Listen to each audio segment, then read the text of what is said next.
How's your hammer, everybody? I'm PTDevil, and today is another discussion day where we're going to be talking about the best vanilla monsters in the game of Yu-Gi-Oh! Now, I did a worst vanilla monsters video a while ago, and I was making it with the assumption that I would be doing a best monster video as well. So while I was looking at the crappy ones, I was also looking out for any ones that were actually good. As a result, I found myself looking at every vanilla monster in the game, so I actually managed to find quite a few that are actually pretty decent. I'm going to be keeping the same format as before, going by level 8 through 1, and kind of picking the best ones out of that. I want to give a couple ground rules before we start. The first and foremost, even though they're technically considered normal monsters, I did not include any pendulum or tuner monsters in this video, only for the sole purpose that if I did, they would always win, and just by default of them being what they are. Now, even pendulum monsters like Flash Knight, who have no pendulum effect, wouldn't be included because it's a pendulum monster.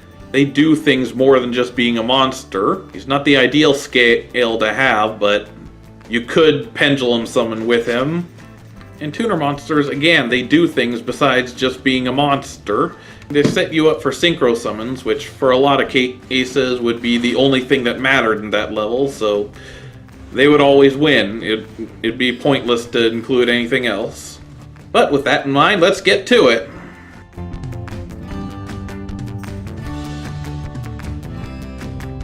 Alright, so level 8s we actually have quite a bit of honorable mentions for, because again, and there aren't that many of them, and a lot of them are pretty good.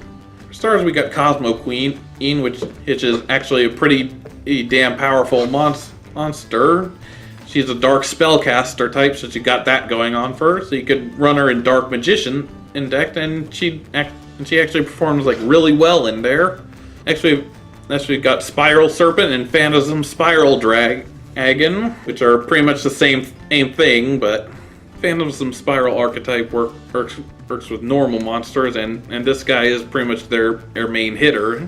Not to mention the key to their automatic wind condition. Finally, we've got Rabbit Dragon and Go Giga Gaga Gigo. These two are pretty much the kings of attack and defense as far as normal monsters go. And having 2950 attack, they're as close as any normal monster is going to get to breaking that 3000 mark, which actually makes Rabbit Dragon the strongest normal monster in the game if you look at base stat total. But they don't quite hit that 3k mark, which is why the winner is going to have to go to Blue Eyes White Dragon. Yeah, we all kind of saw that one coming.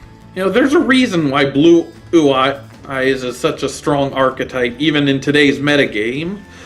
It's because Konami has kind of wanted to include a power cap at Blue Eyes. No normal monster in the game is ever going to break that 3k mark, as they have previously said. The only monsters that do break that 3k mark are either extra deck monsters or hard to summon effect monsters. And you aren't going to get main deck monsters that you could just normal summon regularly with more than 3k attack, right? But yeah, it's got to go to Blue Eye, the OG engine of destruction.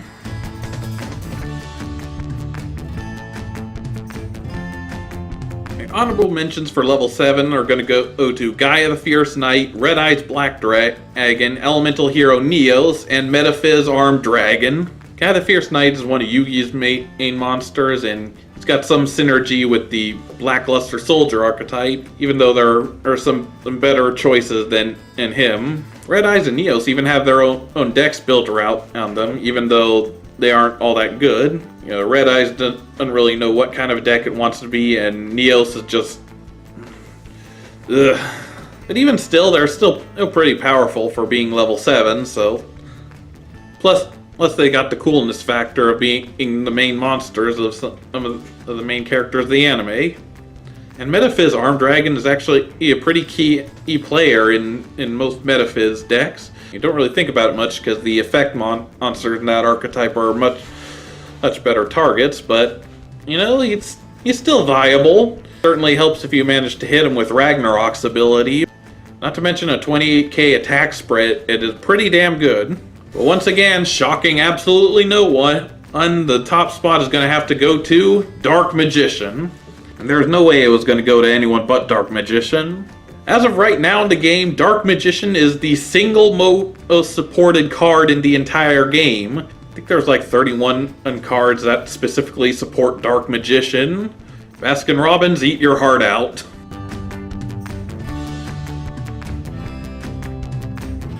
Alright, for level 6, we've got a few honorable mentions. First up is Neo Aquamador. Now, I said we wouldn't be hitting 3k attack, but defense is another story. As far as normal monsters that actually hit that 3k defense, Neo Aquamador is probably the best one because he has a non-zero attack, so I guess if you absolutely had to, you could like bolster his attack a bit and then hit your opponent and while he's getting stronger in defense mode. I don't know, but anyway. After that, we've got some monsters that are kind of the same thing, just huge beat sticks you can get for 1 tribute. We got Watt-Tail Dragon, Summon Skull, Psy-Frame Driver, and Trance the Magic Swordsman. Out of those 4, I'd have to give a slight edge to Watt-Tail Dragon because he's a level 6 dragon monster. And a light too, so he's got that going for him. But Trance also has that extra 100 attack points, which puts him at just a little bit of an edge over the others. Only problem being he's an Earth spellcaster, so it's kind of hard to support him a little bit. He's still one of the 2 strongest normal monsters you can summon with 1 sack. Heck. The other one being the winner of this category, Frostosaurus. And with all the support dinosaurs got with that last structure deck, heck, they've been a pretty powerful force to be reckoned with. Plus, it's that additional 17k defense that also put Frostosaurus as the best 1 sack vanilla you could get. And really, what's not to like about this guy?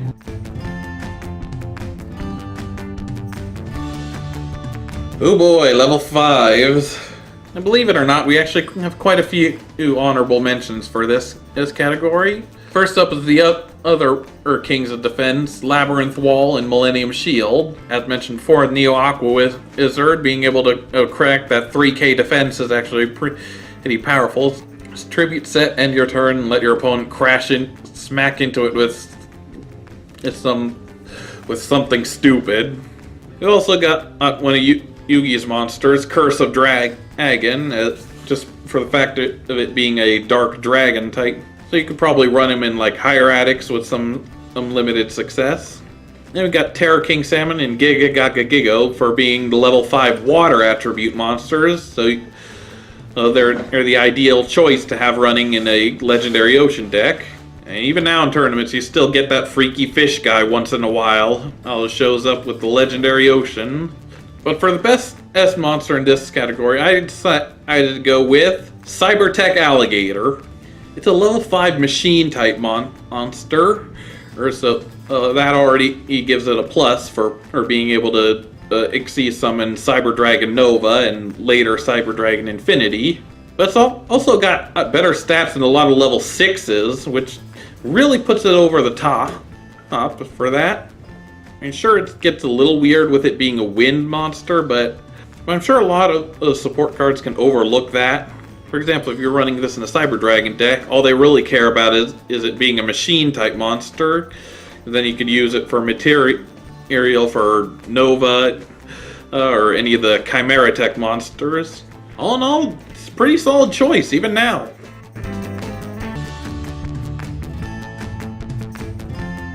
Alright, so as I predicted in the last episode, the honorable mentions for level 4 are just incredibly massive.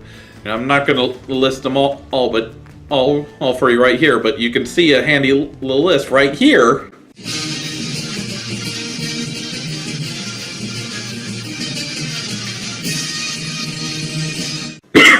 For the best of the best, I decided to go with the balance of high attack and defense, as well as being able to be heavily supported. So for the winner of number 4, I decided to go with Luster Dragon. At 19k attack, he's actually pretty huge for a 1 star. You know, he's not the 2k beat stick that we see a lot nowadays, but it's the fact that he also has 1600 defense points on top of that. That actually puts them a little over. It's not the strongest at overall all base stat total either. I think Noble Knight Artorgus has it beat by 100 points. Again, 1900 attack puts it just that little bit over Artorgus, and it's a freaking dragon, and it's got tons of support for it. But it really could be in any of those on the list, yes, and it would have been equally acceptable.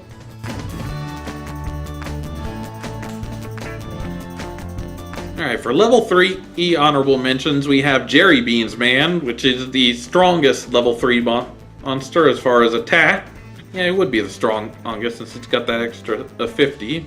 Also, after that, we've got Hunter Dragon, which, again, and it's a dragon type, so it's heavily supported.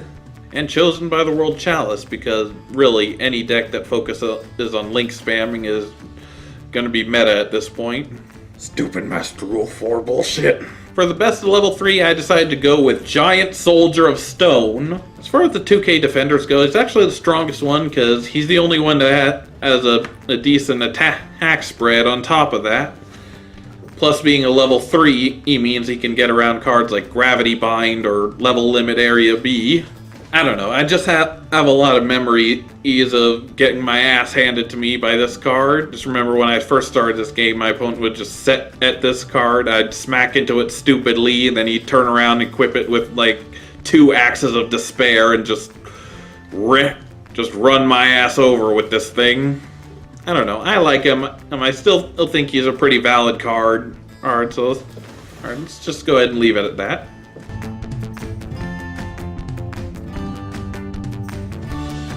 For level 2, believe it or not, honorable mentions include the 3 Ojama brothers. Yeah, no, I can't believe it either. But with all the legacy support for the A to Z archetype, as well as armed dragons, and these guys are actually necessary for a lot of them. Not to mention if you're like me, if you're playing dual links, it's kind of fun to be able to pull an Ojama King on your opponent on the first turn, and just shut them out completely. Then we've also got Digitron and Bittron, the first and so far only Cybers type normal monsters. Which, if you kind of think about it, makes sense, because these came out at around the time that Konami was finally starting to get its shit together and figure out what he needed to do as far as normal monsters go. And kind of a distant honorable mention, we have Harpy Girl, just kind of a personal pick of mine. Because she is in the Harpy archetype, even though there isn't a whole lot you can do with her. I just think she's cute anyway, so the best I do with her is to be able to synchro summon into Mistworm using Mist Valley Shaman and another Harpy, but for the most part it's just a personal pick. But for the winner of number 2s, this one's going to go to Crowned by the World Chalice, because again, and the World Chalice archetype is interesting to me. I don't know, it just seems weird that Konami would go for hard to sync up in order to support. Because a lot of the support requires all the monsters to be of different types and attributes, so there isn't a whole lot of outside support you can do with them. But somehow they make it work. As far as Crown goes, she's actually pretty good on her own, because she's just got that little extra defense. At 2100 as opposed to just 2000. It's the little thing, it's just the little bit being able to survive that little extra that really make a defender.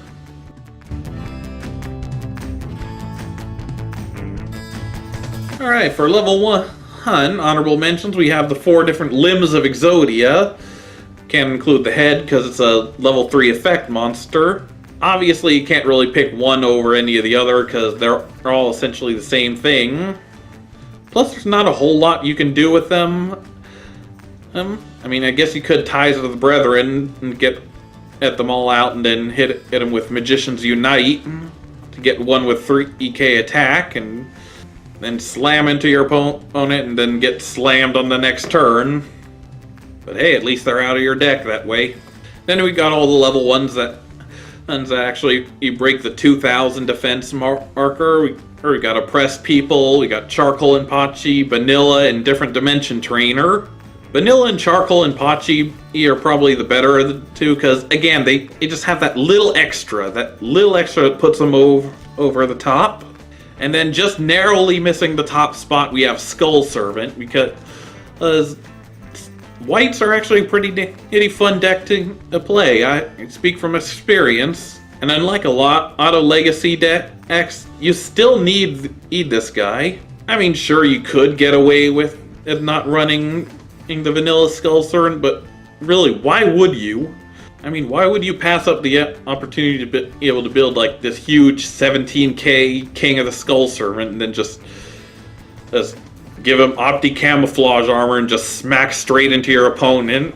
That's like the most satisfying conclusion and you could ever have to a duel. To be able to hit your opponent directly for 5 digits of damage.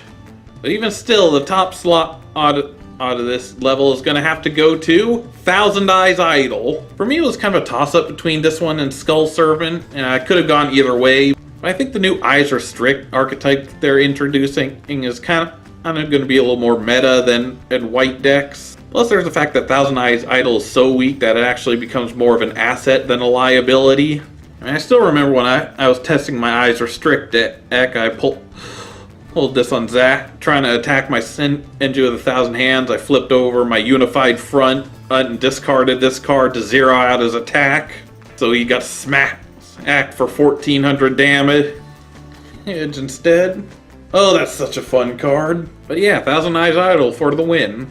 Alright, so that's it for this discussion. I'm gonna have to stop here because we're actually losing daylight, in case you're wondering why it got darker all of a sudden. But anyway, be sure to let me know what you thought of it. If you liked it, be sure to like, comment, and subscribe. If you didn't like it, please feel free to send any complaints my way via carrier pigeon. But thank you guys so much for watching. Until next time, don't get run over. I'll see you guys later. Oh man, the Ojama brothers. Who would have thought?